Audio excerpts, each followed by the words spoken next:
This is ContactTalkRadio.com. Consciousness in action. And you are taking action into your consciousness by tuning into Contact Talk Radio. And on TuneIn.com, Ping.fm, and UpSnap Mobile. Contact Talk Radio.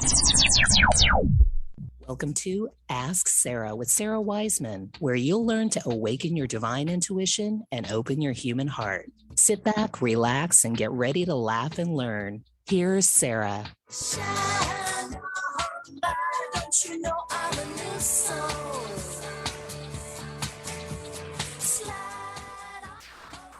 Hello, everybody, and welcome to Ask Sarah with Sarah Wiseman, which would be me. For those of you listening live, we are also streaming live on Facebook. You can go to Facebook, Sarah Wiseman 33, or Contact Talk Radio Network, and find us there. For those of you who are listening on audio live, great. And those of you listening after, welcome. So happy to be with you. Today, our subject for the show is, what transit are you in? And we're going to talk not about astrological transits, and I'm going to explain why in just a moment, but we're going to talk about lifetime transits, or the transits that a soul, at least the transits that in this modern time that we're encompassing right now, in the last 100 years, the transits that we as souls are going through in a human lifetime, depending on how long we live and to some extent maybe where we live, but on the whole, some pretty universal transits that we have going on. I want to also invite you to call into Free Readings Tuesday, and you can call in from 844-390-8255, 844-390-8255, and go ahead and call in, and I'm happy to talk to you about whatever is going on in your life from a spiritual and intuitive perspective. I'm not the oracle. I really want to completely disengage from any idea that I'm telling you what to do or I know. What we're doing in Free Readings Tuesday is looking at how do we look at this from a soul perspective, and to some extent how I will use intuitive abilities to kind of like look at the flavor of what's going on, or look at where, if you stay here, where that's going to lead. But the main thing is, where are you in terms of the soul lessons you're learning? That's what we like to look at in terms of how we're running Free Readings Tuesdays.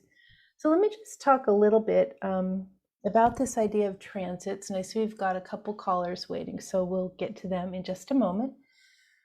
So astrological transits, the planets are spinning around at all times, and it's very useful to know where your planets are, how they correspond to your chart, and what's happening now. That can really give you a jump start or a head start on understanding the things that are happening in your life. So that is one practice and one study, and it's fantastic. So we look at the astrological transits in a lifetime. But the other thing to remember is that as a soul, you've been here lots of lifetimes. You've been on Earth lots of lifetimes. So it's probably unlikely, I guess we don't really know, but it's probably unlikely that you've inhabited the exact same birth chart every single lifetime, right? So maybe this lifetime, I'm like mostly Aquarius. Could you guess this? But then maybe past life, I was a Capricorn, or maybe past life I was an Aries, and you same. So we look at the astrological transits going on now, but we remember that we've had hundreds, thousands, so many lifetimes on this planet as a human. Some of us may have had other lifetimes on different planets. Then we've got the idea of multidimensionality. So perhaps here I am doing this radio now, and then in another dimension, I'm doing a different radio show at the same time. So we start to look at the planets as something that continually accompanies us. It's good to pay attention, but this is something that continually accompanies us anytime we're on a planet in a lifetime. So the transits that I'm talking about are as we're born into a human lifetime in basically modern culture, last 100 years, what are the transits or the big soul lesson understandings that we will go through? And it's important to understand that at each age, you come across different transits. Now, I think it was Gail Leahy a long time ago wrote that book Passages, and basically, I don't recall the book exactly, but it brought light to the idea of the midlife crisis in the 40s. I'm not sure if she was the only one, but I know that that was around circulating in that time. Passages, the midlife in the 40s. And this helped people understand that in the 40s, we are going to reach some very interesting things that we're looking at. As a whole, as a soul collective, we're going to move through these transits. So the transits that I pay attention to are childhood, adolescence, and young adulthood. And so here we are really dependent on either a family, or if we don't have a family, we're most likely dependent on some kind of structure, or perhaps we're on our own.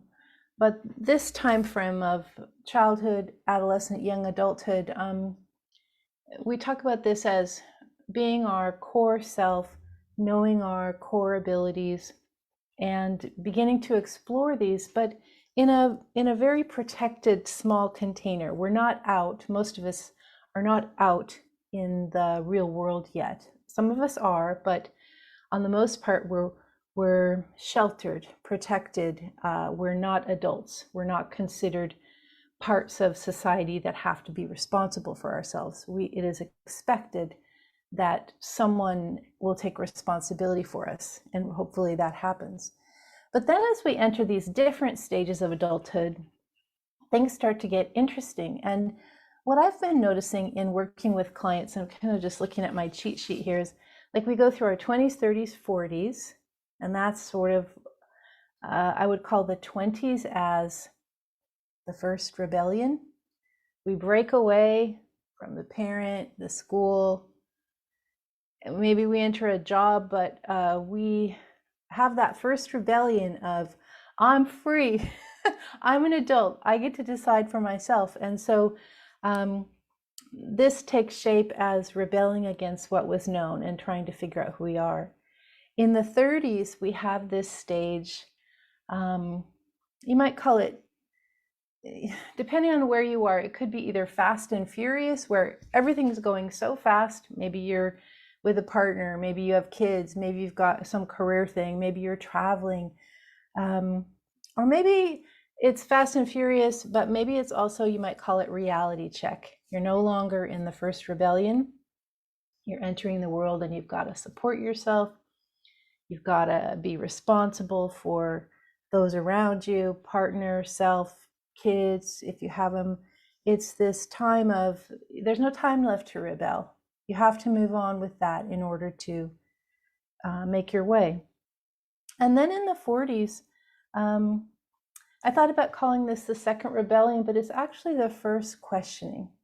And I don't think that it's about having a midlife crisis anymore. It's not, we're no longer in the time where people would go get the red sports car, or the first questioning, you look at, okay, I've been an adult for 20 years. Who am I? What am I doing? What is my life about? And that's why we see people changing jobs, getting divorced, uncoupling, and so forth, moving. The first questioning. And what I've noticed in working with people is this is where the first big spiritual awakening usually happens. We blast open because we're in the state of first questioning. Who am I? What's going on? Universe, help me figure it out. Then we go to a couple other stages, 50s, 60s, and 70s. The 50s are about finding our groove. We know what we like, we know what we don't like, at least we sort of think we do. And a lot of people are pretty established in their work. Maybe they're established in being in partnership or not being in partnership. And so 50s are about finding a groove with what you learned in your 40s. And then we go to the 60s, which is a really interesting stage. And that's about life. It's about review and releasing. So we're reviewing our lives up to this time frame. And we are under pressure to release everything we didn't like about our lives, everything that was traumatic, everything that was a bad memory, and so forth. We review and we release. And what this is the pre-life review or the first life review, depending on how long we're going to live. We're taking a look and we're assessing all that's happening and deciding, I want to keep going with that. I want to release all this past. No longer important to me living in the now. In the 70s, there's sort of two sides of the coin, and you get to choose depending on how much work you've done previously. There's either the two sides of the coin are suffering or enjoyment. That's where you are. You're either filled with regrets or you're so grateful going forward. And then the 80s and beyond. I was going to call this a life review, but actually it's sort of the third rebellion. It's a third rebellion. You're like, I'm going to do what I want. None of these structures apply. I'm no longer having to be responsible for people. I'm no longer having to show up to work or career. I'm getting to be exactly who I set out to be. And this can be an amazing, interesting time for those of us who are going to make it to the 80s and beyond. So as you take your place in looking at what transit you're in, the soul lessons come associated with those main categories. I'm going to be teaching about this quite a bit more as it's sort of a project I'm working on. So anyway, if you're interested, email me. Let me know what questions you have about this idea of transits. Okay, we're going to go to Free Readings Tuesday. I do invite you to call in to 844-390-8255, 844-390-8255. And it looks like we have Debbie calling from Canada. Debbie, thanks for your patience. Hi, Sarah. Thank you for taking my call. Yes. I've been listening to your show for some time now, and I just had never got it lined up to be able to actually phone in, so nice. I'm really excited. Great. Yeah, so I was just listening to what you were talking about, and I found that when I was in my early 20s, of course, I was searching for where I should be, what I should be doing, trying to understand my intuition and everything like that at that time. 40s were definitely exciting, responsibilities set in. And, right now I am not quite at my 60s. I'm at 57. But I'm finding that I'm starting to question what I can release, what I need, how I can tune in better to my clairs at the age that I am right now. But my life has gotten so unmanageable. It's just been crazy. And of course, I just continue to keep going forward, hoping that that's all going to change and settle down. Do you have any advice that might help me out? Yes, absolutely. Well, so I sort of take notes on what you said, and then I sort of try and answer the easiest things first. So in terms of your psychic abilities and the clairs, as long as you're practicing at some level, like a daily practice, so that muscle's getting used, this will be a time actually through your 60s and 70s when this will deepen radically. So at some level, you're at that place of wisdom where what you're going to receive from the guides or from psychic practices is going to make a lot more sense to you. It's like you're sort of coming into your own there. So the key is to create the daily practice. And then it's kind of like being blown away by what happens in a given meditation or a given session with the guides. It just keeps pouring in. So that part you can sort of rest assured, as long as you set the time aside, it's going to happen beautifully. It is really true it's really true that kind of plugging along, hoping things are going to get better, that is not a system that will work at this age at this age of the 60s, which is about review and release. So you will be asked to release a huge amount of past trauma, past wounding, and also current trauma and current wounding, whatever those situations or relationships are. What comes to mind when you think of like what you still deal with that's painful every day or sticky every day, that you just kind of think, wow, if I could just be free of this? Where does that for you? Well, I think that would be in two different areas. One would be being financially stable would be huge. It would be a real stress reliever, of course. The other thing is that I am looking after a husband who has kidney failure. Mm-hmm. So that's a little hard. And I still work full time. So it does keep me pretty busy, and I'm just kind of hoping that things will settle down a little. Who else? So those are probably things. Your husband is an ongoing situation that is going to be like a primary responsibility. What are things that can be, what other things are you in charge of or responsible for in terms of other family members or other kinds of things where it's you holding everything up? Well, my mom passed on a while back, so to some degree, helping out with my dad. I'm not physically in the same town as him, so it's very hard to try and keep him in a positive mental state, Mm-hmm. especially with COVID, because he lives alone now. But yeah, that's probably about it, though. And what do you do for your work? How involved is that? Very. Yeah, it's very involved. What kind of field is it in? It's in finance. Oh, okay.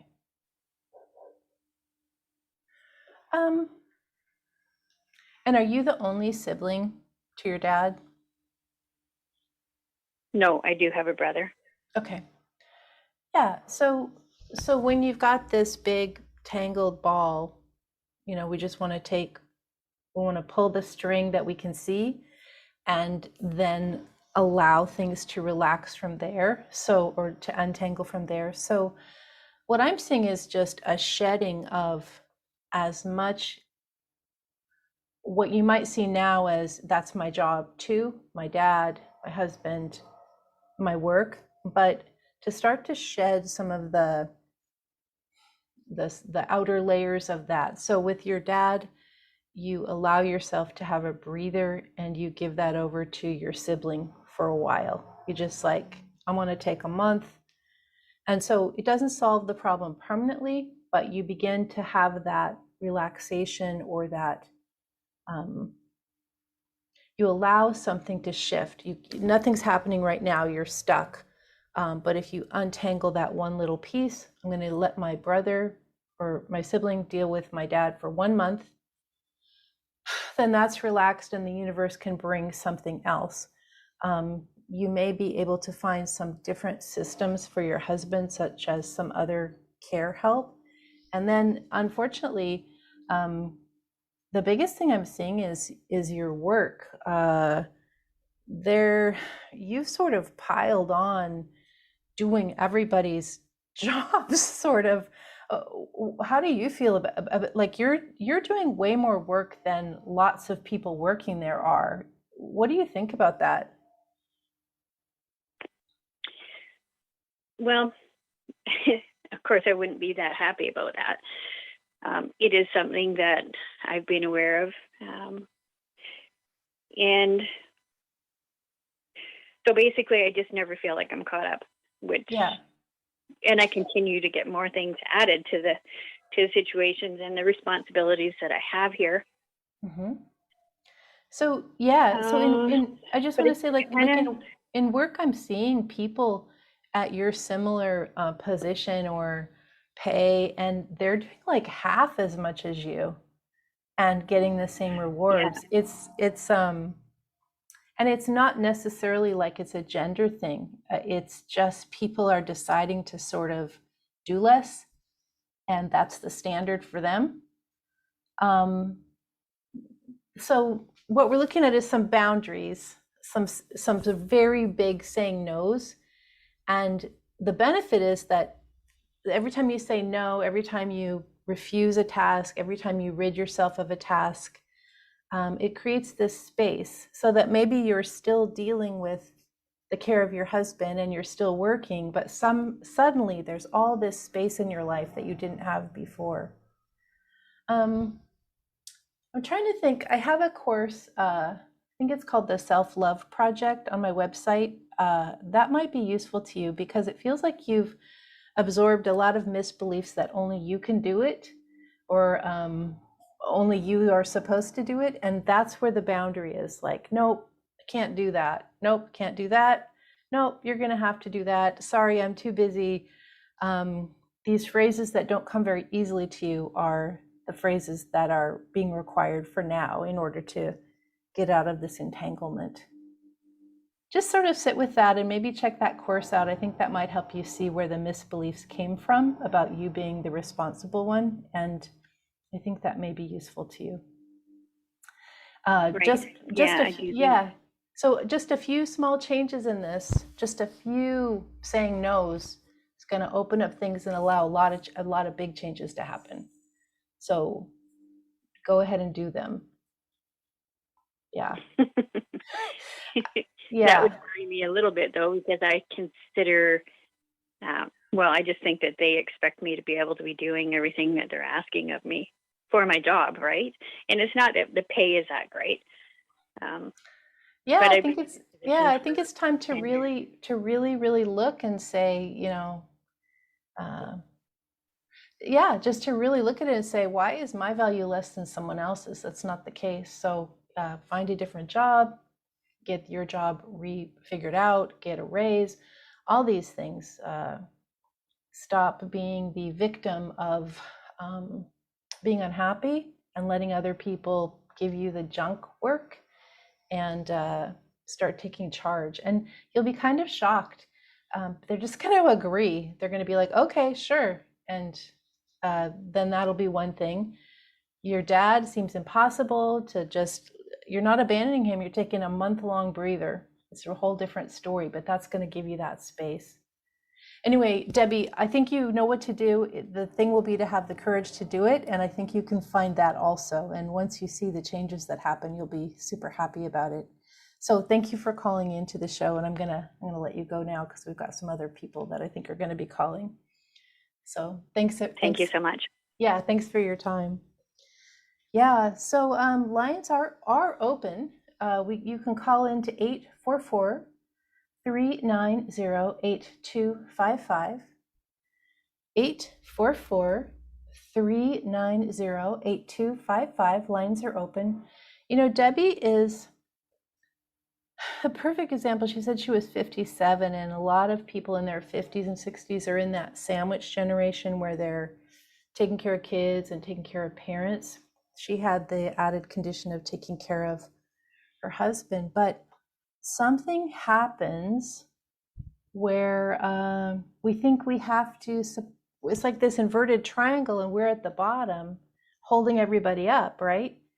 And if you're noticing this in your life, you're the what is that, the kingpin, the linchpin, I can't remember what it is, but if you're at the bottom of that triangle holding everything up, this is not a good thing. This is based on some kind of misbeliefs you absorbed as a kid, that you have to be responsible, You have to take care of it. It's your duty to help others. You must be nice to people, and so forth. It's the classic women's training of these generations. So if this is where you find yourself, it is time to step back and start shedding tasks. And I find it's easiest to shed the small things first and start giving responsibility back to the people that you've been supporting. Now, codependency is a term thrown around a lot. It may be codependent, or it may be just that you got in the habit of doing everything for your family when your kids were younger, and now they're adults and like you're still doing their stuff. This is time to shed those responsibilities and create that space for you. And for you, I mean for your, not just for so you can watch more movies, it's for your soul work, because that's what we're really here for, to connect to the divine and to begin to transcend personality and move from soul perspective. Okay, looks like we have on hold, we have Nicole. Welcome, Nicole.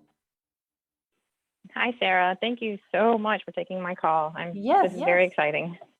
Great. What can I help you with? So it's funny because the person before me, it's kind of about around the same question that I have. Is just basically, I started this awakening about a year and a half ago, and it's coming at me very quickly, like this revelation after revelation, and all these things I'm supposed to be releasing. Like I had one just the other night where, it's basically the universe showed me things that were happening to me that I needed to let go, or to stand my ground, use my voice, speak my truth, which I have not been doing. I guess I came from a very abusive relationship about 10 years ago. So I'm still in that mindset with my new husband, and have a hard time sticking up for myself and saying what I mean. And so all of these things are coming up, but I feel like they're happening for a reason. Like I'm supposed to be doing something with this awakening and with this spirituality. And I just don't know what it is. I feel like I'm probably reading 20 different books right now. It's like I keep getting steered in different directions, and I'm not lost. I don't feel like I'm stuck because things are still progressing. I just don't know what I'm supposed to be doing. Mm-hmm. I have a really hard time meditating. I meditate, but then I just feel like nothing happens. I do aura baths, but then sometimes I feel like I get revelations during that. And I feel like I'm supposed to be doing something big, and I don't know what it is. Like I can feel it. Like it's, mm-hmm. I can't explain it, but yeah, no, I get it. Wanted to see what you saw as far as where I'm supposed to be going down the road with mm-hmm. everything that's happening. I have a couple questions. How old are you? 45. Okay. I was going to think you were 47, but that's what I was thinking. And what do you do for your work now? I work in IT. I work support for the providers at a hospital. I work on their applications. And what's your experience in like, not so much public speaking, but like speaking in meetings or speaking with groups or? So I'm also a trainer. I train the doctors on the applications that they use at the hospital. Okay, that's the piece. Okay, so I would suggest that. Give me just a second. So a couple things are happening right now astrologically at the time of this show. We're about to go direct in all these planets that have been retrograde. I think it's October 18th. So that's just a couple more weeks. And we're going to feel this whoosh sort of as all of those planets that have been sort of stuck go direct all at the same time. So I think there is some immediate relief in a couple weeks. But the bigger thing is you are going to use your training self, your ability to take a concept and explain it very clearly in a step-by-step way. And this is going to be about how do you all these things, all this personal empowerment, which is what you've been going through, how to get from PTSD, from abuse, to personal empowerment. How do you do that? And you're going to be teaching and offering that to others who are walking the path. And so this might not sound that interesting to you yet, but what the guides are saying is this particular help will be more useful than a million aura baths. I don't want to be specific to that. I don't actually know what an aura bath is, but it may not be as fluffy or as I don't know, sort of this celebrity spirituality that you were hoping for, but the actual practice of working with people and taking them through from trauma to freedom is incredibly powerful. And you're learning your path now. So I think I would probably drop the amount of books you're reading and drop the different kind of practices and really kind of get a handle on, you are able to meditate and you are able to do this work with the guides and angels. And so allowing yourself to just drop the like it's much easier to read a book than to sit and meditate. It's like they do the book does the work for you, or it's so much easier to listen to a podcast or listen to like a relaxation app or something. Just like, no, this is you in the universe, no technology in between. And it's you with your practice. So I think I would begin by asking the guides, what left of my healing what's left in my healing? What part of the PTSD, what part of the wound hasn't been resolved yet? Because you might think, oh, I'm pretty good. And then the universe shows you like, wow, you have 90% left. And so the journey is, how do you walk through that? Figure it out, because you will. And then how do you pass that on to other people? How to do the process. So this is where there's no mistake why you're a trainer, right? The universe has already set you up. Like, we're going to show her how to be a trainer. So after she's mastered this personal healing, she's going to be able to show other people how to do it. Does that make sense to you? It does. Absolutely.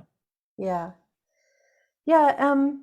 So as far as like working, like I'm starting to feel like different energies and stuff. So I didn't know if that had something to do with what I'm supposed to be doing. Like I can feel energy around me. I can feel the change of energy. Like when I'm sleeping, I can feel different vibrations, different energies. And I didn't know if that had something to do with it. Well, I think as part of your opening, a lot of different things are going to happen. And like the more you meditate, the more you're going to feel energy and receive visions, and your dreams are gonna get a lot more intense. You're gonna have direct knowing, like all this psychic stuff's gonna open. But the core of what you're doing is teaching people how to move through trauma into freedom again. So whether you use all that or you do it in a more practical way, I have kind of imagined they're going to be combined. But so I think the things that I would suggest is, I have a course, maybe you've taken it even already, but the Guides and Angels Project, I would get that. It's on the website. And I would just work with that like every single day and kind of like relax the other systems. And then I do think there's quite a bit of work still around your current relationship, where the triggers and the traumas are still needing to be, this idea that a woman and a man are of equal, or any gender, but just like in a marriage of a woman and a man, both parties have equal value, and making sure that that is how you approach your life. Because as women, we're taught that that's not the case, which is completely incorrect. Just working from that perspective. sort of like the previous caller. And that, Yeah, go ahead. yeah, that's exactly what's coming up, is that I got the revelation or the impression or the vision that my voice is just as important as his, but yet I Yes. don't let it, I don't know if it's him who is, saying, when I ask him something, if I, say I want to do something, he's like, no. And I kind of just leave it alone, where because before that's how it used to be. So now I'm just trying to figure out how to stand up for myself, but without the fear of fighting or, retaliation or anything like that. So I think it's just a fear-based thing of being able to speak up for myself. So that's exactly what's happening right now. Yeah. And that's going to take some work. You standing up for yourself as an independent person, as a unique soul with just as much value as anyone else, and just the idea is that he is operating under a lot of old structure and old ideas, and of course, as we all know, that's all crashing down. It'd be great if he were to educate himself about what's actually happening in the world now. Because a lot of it is just like opening up to like, oh, he probably doesn't even like that role either. It's just opening up to some new ideas of how people can be equal and how there can be room for different views in a relationship. Yeah. Okay. Yeah. So, well, thank you. Yeah. I would use the next 10 years as learning everything. And then after that, you start to really contribute and bring it back to others. Maybe not quite 10 years before that happens, but there's a lot of just learning, which is wonderful. That's what we're here for. So thank you, Nicole. Thanks for calling in. Yeah. No, thank you. I really appreciate it, Sarah. Thank you. Sure. So, we're in such, I kind of feel sorry. Well, I do. No, I don't feel sorry for. Women are, not just women, but we are in this state where things have changed. The old structures are falling. And one of the big pieces of structure that's falling is this idea that the man's in charge, or a certain race is in charge, or a certain wealth structure is in charge. This is all dropping away. And so we're finding it on the bigger stage in the world slowly. And we're also finding it on the smaller stage in our own relationships. So it would not be surprising at all if you're in your own family, your own relationships, what used to be okay. One person running the show and the other person saying, okay, that's no longer okay. And that's because we are consciously, collectively approaching a new understanding. No person is in charge of another. It's just how it is. We do have free readings Tuesday. Lines are open. You can call into 844-390-8255, 844-390-8255. Lines are open. So interesting, I don't know how to explain it, but somehow we all locked into this belief system of this idea of a dominant culture or mainstream culture, and the idea that one group was higher, or one segment of groups was higher and the other was lower. And there's absolutely no hierarchy of souls. So regardless of how much money you have, how attractive you are, how many possessions you are, what you've accomplished, the universe does not see souls. The souls themselves are entirely pure, that we are just light. And then we drop into our personalities and and we do have soul lessons that we learn from that place, but our souls are all equal. In fact, our souls are all the same. We're like this little unique piece of giant collective soul, which is the universe, or some people call that God.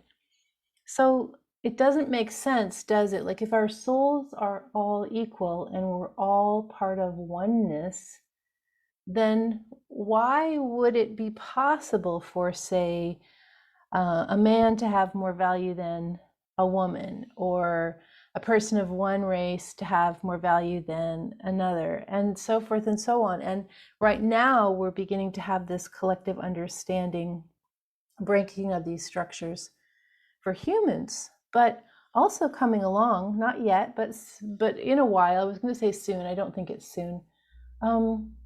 It's not just human life. We're just one life form. We're also going to start to have this understanding for animals, for nature, for all conscious beings, right? Humans are not the only part of oneness. Everything is part of oneness. So this respect for all souls, the entire oneness, not just human, not just a certain kind of human, that's where we're going. Let's see, we've got on hold Catherine. Catherine, welcome to the program. Hi, Sarah. Thank you. I'm a Hi. first-time listener and caller. Ah, yes. Where are you calling from? I'm just north of San Francisco, Oh, wonderful. but originally from Ireland, because, yes, I don't sound California, I'm sure. The San Francisco Irish accent, yeah. So what can I help you Right. with? Yeah. Well, I just missed the early part of your show, but as I'm about to turn 50 next week, I guess I feel a lot of, there's like a shedding and a rebooting and a reforming. And I've been guided to leave California and probably head east again. And I'm trying to stay comfortable in all the unknowns that have yet to fall into place. But yeah, is there a question in there somewhere? Yeah. So, and probably hundreds. Yeah, where are you thinking of east? What does east mean to you? Well, the funny thing is, all my guidance is telling me is to drive across and to follow the Trail of Tears. And I know a lot of that are places I haven't visited before, but my sense is to maybe upstate New York, which I've never lived in. I did live in Manhattan and Queens, and upstate New York I've visited, but not, I'm say Buffalo or Rochester seems to be kind of popping up. When you're getting your but guidance, it could be anywhere along that journey. Yeah, exactly. Yeah. When you're getting that guidance, what is the time frame? Like, what sense of urgency is there? I'm sensing like end of year and January of next year. Okay. But allowing for any other possibility, even though the thought of moving is not filling me with joy, but it's like it was just such a strong, yeah, when it's the direct command, you just go, oh, okay. So what I'm receiving, and it's interesting to me because when people usually talk about moving, it's it tends to be very immediate. Like if you're sensing it, it's right now or right away. But I'm actually sensing like you're a couple months ahead of schedule. It's feeling more like it's March and beyond. So there is some more time to sort of stew in what this is all about, because it's interesting. The Trail of Tears, I actually don't know very much about that, but as a person living in Oregon, like we're always taught in school the journey of people moving from east to west, like Lewis and Clark and the other explorers. You may or may not know who they are, but there are so many places out here on the west where people arrived at, and it would be interesting to look at. They didn't just arrive here because they were explorers or pioneers. They were also seeking, just like we are. And it would be interesting to go visit some of those places that were hubs of where people arrived. Probably San Francisco is one of them. And go there and feel the vibe. Like, what was it they were seeking? Like, connect into those people 100 or 200 years ago. What were they seeking? And just try and like connect into that as if you maybe had a past life there, or there's some connection to those ancestors, or not, maybe not even ancestors, those past people in past lives. Just going there and feeling the vibe and attempting to receive what the lesson was when they got there. Why were they looking? What, and then, because you're actually sort of backtracking the path. They were coming west. Yeah. Now you're going east. Well, So what's that about? Like, why is that such a, like, who were you? And did you do the east to west in a past life? Is that why? Are you like trying to get in touch with that so you can understand a little bit more about why you're doing this? yeah, my sense was that it was repair work. Mhm. And I haven't checked out yet what ley lines run through it. Mhm. But I guess it's that I know the sense of displacement Yes. for First Peoples or any peoples or refugees throughout the world. And yeah, it just seemed important for me to go in the other direction Yeah. at this time. I think there's two pieces. Like, there's the displaced people. They were not able to go elsewhere. They were just displaced. And then there's also the idea of people who migrated or moved because of no longer being able to stay. There's something about identifying with people being separated from the region they were meant to be. And but I certainly would not, like, I wouldn't let go of your place and then do this journey and say I'm going to end up in Buffalo. I don't see that at all. Yeah. I see you during the journey to maybe mid part of the US, and then returning and making a new plan. I do not think this is just move to east and relocate with a stop on the way to Trail of Tears. That's not what this is. This is a journey to see what it is, then coming back and then making another choice from there. So I guess don't put too much into, just don't put too much, don't put any outcome on it. I don't see the buffalo at all. It's something else happens. So that should be interesting. Okay. And it's a little bit later than you think, and there are reasons. Some other things need to form before the journey begins. Sounds really fascinating. Really fascinating. So, yeah. Well, hey, yeah, Catherine, thank you. Interesting as ever. Yes, absolutely. Thank you for your time. You're welcome. Thanks, Catherine, for calling. We're going to wrap up with a little bit of messages from the Divine, lesson 32. That's this book. The Mystery Beckons, this idea of the transits in different ages. Society tells you you need a map of your life that you're meant to follow without stopping from birth to death, beginning to end. We say, this is the guides, this is society's map. We say, in this life of living from soul, you're going to have to throw this map away. You're going to have to walk blind. You're going to have to walk without knowing where you're going.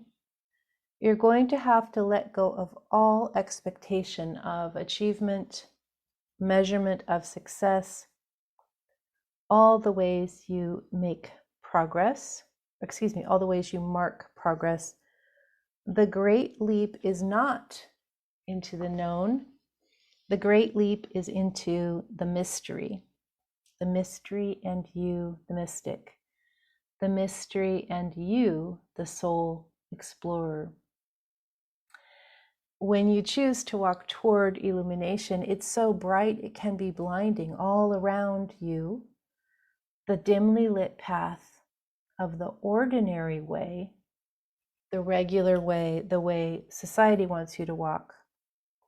But get up here in the light. How can you even see one step ahead of you? The light so bright it blinds all. The mystery of what's next is a gift to you from the universe. So the mystery of what's next is a gift to you from the universe. How dull to have it mapped out.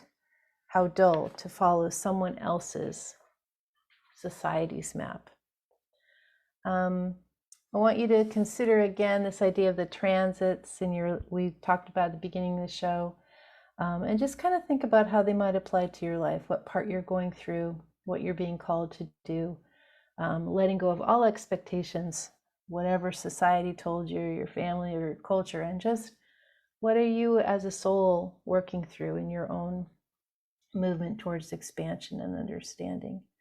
Let's see, housekeeping again. We've got the Psychic Clairs project. We've got signups for winter 2022 Intuition University, and you'll find all that at sarahwiseman.com. So go there and go ahead and take a look. Thanks everybody for listening, and look forward to being with you next week.